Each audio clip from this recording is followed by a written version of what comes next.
Klaxon, alert! The Indianapolis Colts have spent money in free agency. Who has kidnapped Chris Ballard, and what have they replaced him with? Because something is different. Something has happened. He is actually spending money, and I don't know what to think. Well, it's a good thing in certain circumstances. Cameron Bynum, free safety. Safety was a big problem for the Colts. Bringing him over from Minnesota. 4 years, $60 million. And then bringing in Charvarius Ward from the 49ers to bolster up that secondary again. 3 years, $54 million. And then there was one that raised a couple of eyebrows.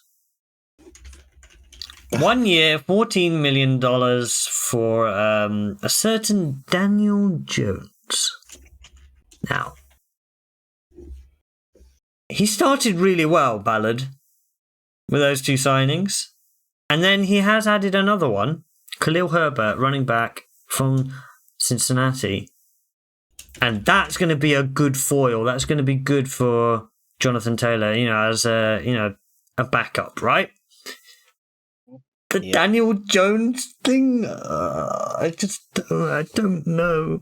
These are the two. Okay. Now we have the two worst completion percentage quarterbacks in the NFL in last season. Okay, so here's on the same roster. Come on, Peter, put me out one misery. See, Danny Dimes always teases you with enough something that you always thinking, oh, there could be something there. Change of scenery, maybe let's try it. So Ballard is always a GM that's gonna give you a chance if you have the effort. Well, now there's a quarterback competition, right? Like Anthony Richardson is competition. Anthony Richardson's got that off-season work is that's put him on alert. That has put him on alert and said, you have to do something this off-season, otherwise you're donezo. Oh yeah, absolutely. And I think Ballard himself is on alert in terms of the Colts needs to have a better season going forward. Otherwise, his job is on the line. When your job is on the line, you go fix it. But what I've been impressed about it is that he hasn't just gone out and splashed the cash. He's actually bought areas that you actually needed. He's rebuilt that secondary that was badly needed. Do you know what? So if you look at the positions of need, right? Secondary was a big need. And to be honest, backup running back was a bit of a need as well. Yeah, that was a need. I think the Daniel Jones signing is also to push Anthony Richardson to see if Anthony Richardson can respond to competition, because some quarterbacks play better when they have competition. Now, when they know that obviously there weren't a lot of options in free agency with regards to tight end. The only kind of marquee tight end, Evan Ingram, went over to the Broncos. So, I think this is my little bold prediction now. Colts are going to try and go tight end in the first round, providing the man is there available. Well, you've got two that you can choose from in a draft. Either Tyler Warren or Costin Loveland. So. Tyler Warren is the one that everybody seems to want. Well, you just gotta pray that the Saints don't take him at 9. That's the only team that could take him at 9. Apart from that, you guys should be all right. You just gotta pray the Saints. You just gotta pray that Kellen Moore doesn't love weapons more than trenches. They just paid Jawan Johnson 3 years, $30 million. Did you know that? $30 million. They've just paid him $30 million. Yeah, you can do. You can't have enough weapons. I can always make use of 2 times. I know. That is the case, but that's my little prediction for now. I think that's what the Colts... utopian scenario, that's what the Colts should get. But if you look at what's happening in free agency, it's all right. Now, another thing that Colts fans have been asking, should they make a move for Trey Hendrickson? Yes, that's another thing that's been in the circles, right? And I think Today I saw a report from, I don't know whether it was Diana Rossini, saying that teams are willing to pay the contract, willing to give Trey what he needs, like the 30-40 million per year contract, because he's such a great but pass the rusher. Bengals' price is too high. Yeah. I mean, teams are not willing to give a first round pick to a 30-year-old pass rusher, even though he's elite, and then pay him $30 million. If I'm gonna pay him that money, the draft compensation gonna be a bit lower. I can't part with a first round pick and pay those kind of money. No, Teams yeah. Teams would do that if let's say he was 27, 28, then they don't mind. But when you cross a 30 barrier, he's kind of and they're gonna give you that money. Yeah, he's not over the hill. That's the thing. That's the thing. He's playing at an elite level. Yeah. That is prime now. I think Trey Hendrickson is gonna fall in the line of someone like Calais Campbell, right? Calais Campbell had double-digit sacks more when he turned 30 till he's 38. He's 38 now. But from the age of 30 to 38, he had 5 double-digit sack seasons. That means he got better with age. That's what I think Trey Hendrickson is. You know. Now, do you, the question I was asking? Do you think the Colts should go for him, or do you think the price is going to be too high, providing that they don't have to part way with the first? I don't think they should, because you don't know what your team is necessarily going to be. You know, you like QB wise.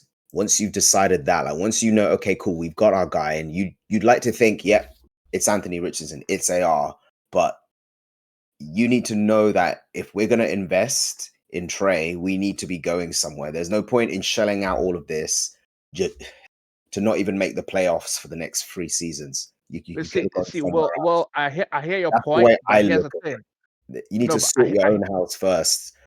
Okay, I hear your point, but here's the counter. The counter is this: 2026 is the QB draft year. Like every scouting report so far from even last season has been telling teams, all the scouts are saying 2026 is the year of the QB again.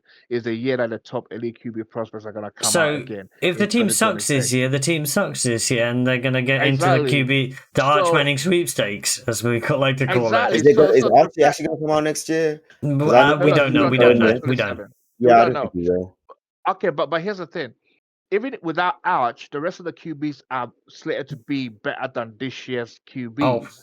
So what you gotta do is position yourself to be able to be in a position, maybe take one of those guys if you're the Colts. But before if the season tanks. But before that, you gotta make sure that the team is good. You gotta think about it now. You can't think about 2-3 years, because Ballard is on the hot seat right now. So he's thinking, how do I get a team to if you look at the Lions, right? They sucked, and they were building, but they were still sucking for a little bit, right? Yeah, exactly.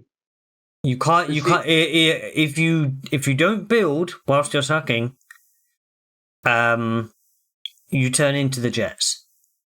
Yeah, true. Because one thing, for example, we just talked about the Commanders, right? For example, Jaden Daniels went to the Commanders, right? But they had pieces on that team. Like they just didn't have a good quarterback. But when he came in with those pieces, was able to push them into the playoffs. But if the roster was very bad, he would not have been able to get them to the playoffs and go all the way to like. It will be a situation where quarterback will come in, and when you bring them into a bad situation, they're just doomed to fail. This is a problem. Absolutely. So, Colts have made some moves. Quarterback situation doesn't give a. Let's see. It's about securing the rest of the roster, really. Yeah, that's what it seems to be, because I wouldn't be surprised if a late round quarterback gets drafted as well. Yeah, I won't be surprised either. But because one of the biggest things for Ballard was like the fact that your offensive line was elite for that 3 to 4 season period, and the way it went down was a bit. Well, they weren't elite for as many years as we thought. They underperformed at times in those. They were highly paid but underperformed to their own. Exactly, and that's different because, for example, if you compare to the Cowboys' offensive line, they were elite for quite a number of years. They just ran the damn ball through the people with Zeke, right? And exactly, and the Zach Martin, Tyron Smith, that offensive line, they got worse with age, though. That's the thing. They got old and injuries and that type of thing. But your offensive line, so I think he's thinking, let me rebuild the defense and then find a way to rebuild the team back again. And then when the time is right, they can get a quarterback. Because right now he's And I thinking, assume they'll draft an offensive lineman as well in this draft. I would oh expect yeah, that. absolutely. I think Ballard is thinking, if I can get a good roster, good team going, that regardless of QB play, we can still get some wins. He's thinking in terms of like wins. It doesn't matter whether we win high or low. Like, let's play defense, run the ball behind Jonathan Taylor, and try and see if we can pick up 8, 9 wins. I mean, how many wins did you have last year? Not enough. That was the key thing. Not enough wins. But if you look at it, okay, quick question. Do you think a 9-8 record will save Ballard his job? Like even though the you only don't thing make that the playoffs, but saves you get a Ballard his 9-8 job record? is if they make the playoffs. Yeah. In my opinion. Which shouldn't I'm not happen. sure that's gonna happen. That's not Shouldn't happen with that roster. But you never know. You never know. You never know. That's the thing. Putting other teams it's out of control. Like I said, who kidnapped Ballard? It's a joke, actually, but we'll talk about the Colts. Talk about this team, coming to us. Hey, it's a good thing because he has finally spent some money. So pop what you think down in the comments. And please don't comment on my voice because it's really hoarse and there's not a lot I can do about that. But pop a comment. It's a good thing that he has spent some money.